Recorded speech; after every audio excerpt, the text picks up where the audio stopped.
اور حکم بھی اس بات کا ارشاد فرمایا، آپ علیہ الصلوۃ والسلام نے دیگر حدیثیں اس پر موجود ہیں کہ کوئی یوں اچانک رات کو اپنے گھر پر نہ جائے، اگر جانا ہے تو پہلے سے گھر پر اطلاع دے دے کیونکہ ہوتا یہ کہ ظاہر ہے کہ گھر میں عورت ہے، بیوی ہے، تو اب وہ کام کاج کے کپڑوں کے اندر ہے اور گھر کا کام کر رہی ہے، کنڈیشن اس کی کیا ہو رہی ہے، اب اس حالت میں یہ پہنچ جائے تو یہ شریعت کو مطلوب نہیں ہے، یعنی پسند نہیں ہے، تو وہ پہلے سے اطلاع دے دے گی تو وہ بیوی کا جو تیار ہونا ہے وہ شوہر کے لیے شریعت پسند کرتی، تو پہلے سے وہ اپنی کنڈیشن کو صحیح کر لے، صورت صحیح کر لے، تاکہ شوہر آئے تو وہ اس کی طرف راغب ہو اور ناپسندیدہ حالت اس کی نہ ہو۔ یہ جو مسجد اپنے ذوالحلیفہ پر آپ نے جو نیکی کی دعوت ارشاد فرمائی، اور اس میں جو سرکار صلی اللہ علیہ وسلم کا رات کا عمل کہ گھر رات جانے کے بجائے مسجد ہی میں آپ قیام فرما لیتے، اور جو ہمارے ہاں ایک تو ایک سرپرائز وزٹ ہے اور ایک وہ جو تفتیشی وزٹ ہے، اچانک گھر پہ جانا ہے، چابی یوں آہستہ سے کھول کے جانا ہے اور اس ارادے اور اس نیت کے ساتھ جانا، دیکھوں یار گھر میں کیا ہو رہا ہے، یعنی شکوک و شبہات اور وہم کو لے کر جو شخص اپنے گھر کی اس طرح تفتیشی معاملات کو لے کر چلے اور رات کے کسی حصے میں اچانک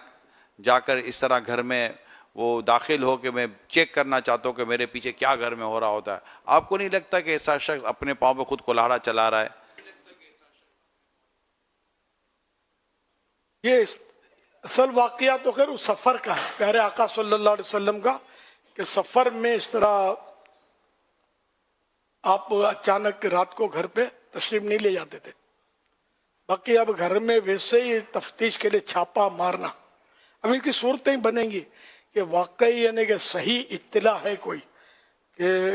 کچھ ہے اور اس لیے کسی نے کیا،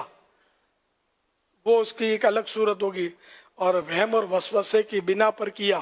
تو اس کی الگ صورت ہوگی۔ تو جیسا موقع محل، اور عام طور پہ ایسا کم ہوتا ہوگا کہ گھروں پر اس طرح لوگ چھاپے مارتے ہوں، لیکن کچھ کہا بھی نہیں جا سکتا، اللہ بہتر جانے۔ اور اچانک گھر پہ رات کو جانا سرپرائز کی صورت بنانے کے بجائے سنت پر عمل کرنا چاہیے کہ یا تو دن کو گھر میں داخل ہو، اطلاع کر کے جائے، اب رات کو بھی جانا ہے تو گھر میں پتہ ہو کہ اس کی فلائٹ اتنے بجے ہے، ابھی جا کے رکے گا کہاں، تو اتنے بجے گھر یہ پہنچے گا، یہ پتہ ہو، تو اگر یوں اس طرح کیا تو کوئی حرج نہیں اس میں، گناہگار۔ تو بہرحال یہ کہ اگر بغیر بتائے بھی گھر پہ چلا گیا تو یہ کہ اس کو ہم گناہ نہیں کہیں گے کہ گناہ گار ہوا، لیکن سرکار صلی اللہ علیہ وسلم کا عمل اور ادائے سنت یہ اپنی جگہ پر ہے، اس طرح اچانک نہ دے۔ پہلے کے دور میں جو گھروں کے انداز ہوتے تھے اب فرق ہے، پہلے اجالے کی جو صورت ہوتی تھی، اب اجالوں کی روشنیوں کی صورتیں وہ بھی تبدیل ہیں، اور گھر میں کئی ایسے گھرانے ہوتے ہیں رات کو رت جگہ کرتے ہیں، رات کو جاگتے ہیں، دن کو سوتے ہیں، ایسے بھی ہوتے ہیں۔ ویسے میں کوئی رات کو چلا گیا تو یہ گھر والوں کے آرام، دن کو نیند سے اٹھا کر پہنچا، نیند سے اٹھایا، یہ گھر والوں کے لیے مسئلہ۔ تو یہ ساری صورتیں مطلب موجود ہیں، کریں وہ کہ جس میں کوئی حرج کی صورت، کسی کی پریشانی کی صورت نہ بنے۔ یہ جو نگران شورا نے بات کہی ہے، یہ واقع یعنی کئی لوگوں کے اندر یہ چیز واقع ہے کہ یہ تفتیش کے لیے بھی اس طرح کے معاملات کرتے ہیں اور پھر ان کی واقعی زندگی اجیرن ہو کے رہ جاتی ہے، یعنی بالکل دماغی طور پر اس طرح کے وہ پریشان ہو جاتے ہیں کہ زندگی ان کی زہر بن جاتی ہے، اور پھر گھر والوں کی زندگی بھی زہر بنا کے رکھ دیتے ہیں ایسے افراد۔ تو یہ ہے واقعی ایسا کرتے ہیں ایسے افراد، اور نبی پاک صلی اللہ علیہ وسلم نے جس طرح اس وقت تو مسجد نہیں تھی، معمول یہی تھا کہ جب بھی تشریف لاتے تو رات میں باہر ٹھہرتے اور صبح میں پھر شہر کے اندر داخل ہوا کرتے تھے، اور حکم بھی اس بات کا ارشاد فرمایا، آپ علیہ الصلوۃ والسلام نے دیگر حدیثیں اس پر موجود ہیں کہ کوئی یوں اچانک رات کو اپنے گھر پر نہ جائے، اگر جانا ہے تو پہلے سے گھر پر اطلاع دے دے کیونکہ ہوتا یہ کہ ظاہر ہے کہ گھر میں عورت ہے، بیوی ہے، تو اب وہ کام کاج کے کپڑوں کے اندر ہے اور گھر کا کام کر رہی ہے، کنڈیشن اس کی کیا ہو رہی ہے،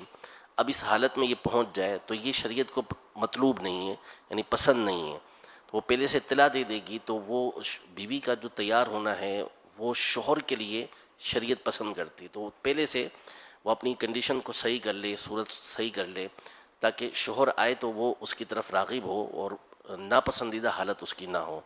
تو یوں نبی پاک صلی اللہ علیہ وسلم کے اس فرمان میں بہت ساری حکمتیں موجود ہیں. تو جو آپ نے ارشاد فرمایا وہ اسی طرح کہ چونکہ اس دور میں یہی تھا کہ رات میں اندھیرا ہوا کرتا تھا اور اس وقت پڑاؤ بھی باہر ٹھہرا جا سکتا تھا. اب ہمارے یہاں واقعی ایک مشکل امر ہے کہ رات کو فلائٹ پہنچی یا گاڑی رات کو پہنچ رہی ہے,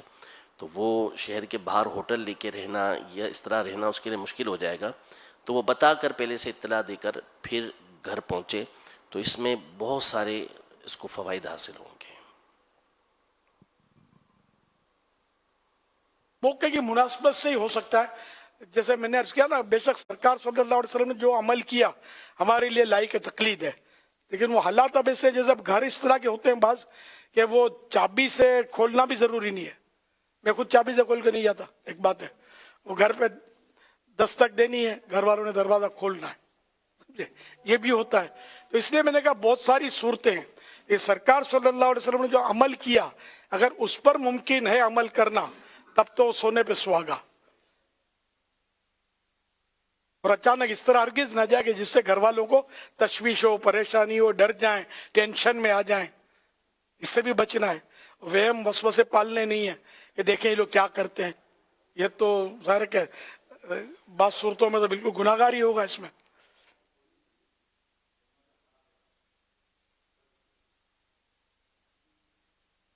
صلو علی الحبیب صلی اللہ علی محمد.